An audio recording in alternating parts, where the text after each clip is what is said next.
Hi everyone. Just want to make a brief statement of the significant snowfall that's taken place in Nova Scotia, something that we've been monitoring very closely, especially with my fellow members of Parliament, some who actually couldn't make it in today. Also spoke with the from the Mayor of Cape Breton, and I spoke with Minister Lower. So we monitored the situation very closely yesterday, and late last night, I think around midnight Atlantic time, we got the official request for assistance, which I have approved. And what we wanted to do was making sure that we can provide assistance very quickly. So the snow removal equipment is required, also for helicopter support if we needed to move supplies. So Parks Canada does have heavy snow removal equipment that we have authorized. Also, the Coast Guard will be playing an important role when it comes to the helicopters, but also the humanitarian workforce. Our SARVAC, Team Rubicon, and the Red Cross will also be playing a very important role. The details are being worked out at this moment, and I also told Minister Lower that if the situation changes, we are ready to provide any additional support as needed. When can they get there? When can those? It's already, in fact, actually, some things are already put into place. The search and rescue folks have already been working since yesterday. The Parks Canada equipment, it all is actually, I was told, not too far away already. And also in Cape Breton, they do actually have the Coast Guard capability very close by as well. So this is happening literally as we speak. Okay. Nova Scotia has requested help from the federal government, including military intervention a number of times. I understand from sources that the military is not particularly interested in dealing with these domestic situations anymore. So no, what are you doing? That couldn't be further from the truth. What we want to do is making sure that we have the right resource in the right place at the right time. And in this case here, what we want to do is making sure that the Canadian Armed Forces is always looked at for responding, but sometimes they are not the best resource. In this case here, the distance where the Canadian Armed Forces could respond is still quite far away. The humanitarian workforce program that Team Rubicon, Red Cross, SARVAC is a part of, they're locally based, so some people that can respond very quickly. So this provides immediate support. If the Canadian Armed Forces, for whatever reason is required, they can respond. And when it comes to wildfires and other things, let's not forget the Canadian Armed Forces provides Type 3 firefighter support. What mostly in a wildfire situation, you need level 1 and level 2. So what we're trying to do is making sure that we have the right resource there. And the Canadian Armed Forces, as you know, have been asked to do a lot in the last 10 years, and especially probably in the last 3 years. They will always be ready to support, but at the same time, we want to make sure we have the right resources to support. Can you clarify, do you think the provinces should be able to handle things like this on their own, or do you think it makes sense in a case like this that the federal government does need to step in? I think in an unprecedented situation like this, where I've been told that this snowfall hasn't taken place for some time, this is what the federal government is there for. But what we do need to do, province by province and territory, is learn what type of impact that climate change is having and what are the adjustments that we need to make. We do have a federal, provincial, and territorial meeting that's coming up in a couple of weeks, where we will be discussing things like this, what type of resources are needed at the provincial level, but we actually want to go one level even lower. What resources are needed at the local level for response, and also the adjustments that we need to make at the federal level as well. Okay, thank you.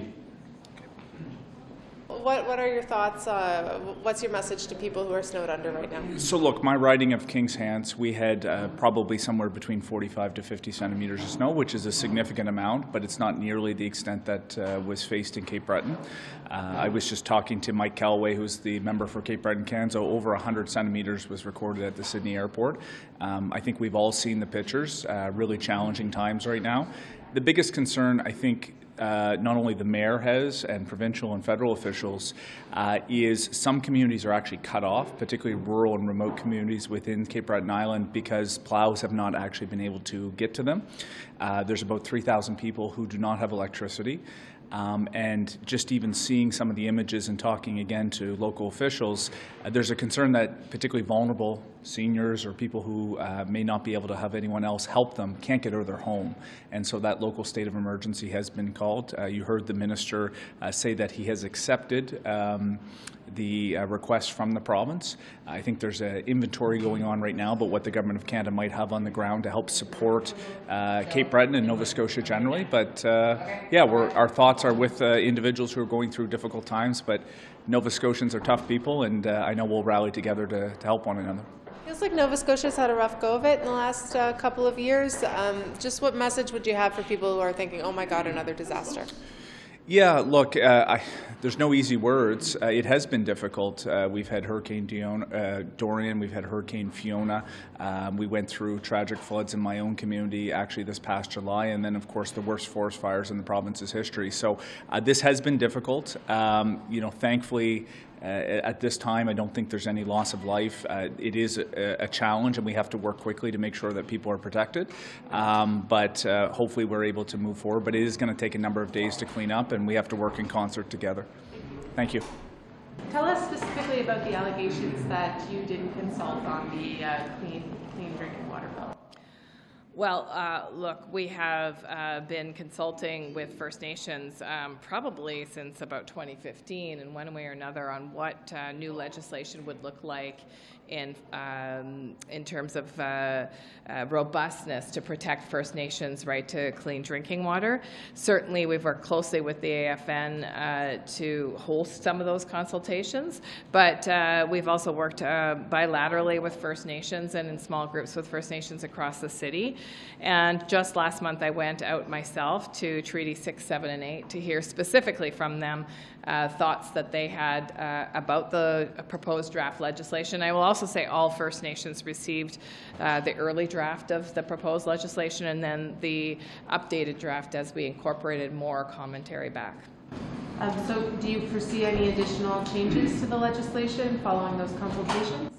I've been really open that I'm looking forward to a robust study of this legislation through the parliamentary process and in committee. I have every confidence that the committee will call forward First Nations leaders who may want to share their perspective on various elements of the bill, and I'm very open to hearing about those amendments. But I will also say that I have committed to the collaborators, the First Nations partners that have worked so closely on this bill, that the government won't be the ultimate arbitrator of amendments either rejected or accepted, and that we'll work together to continue this co-development work together.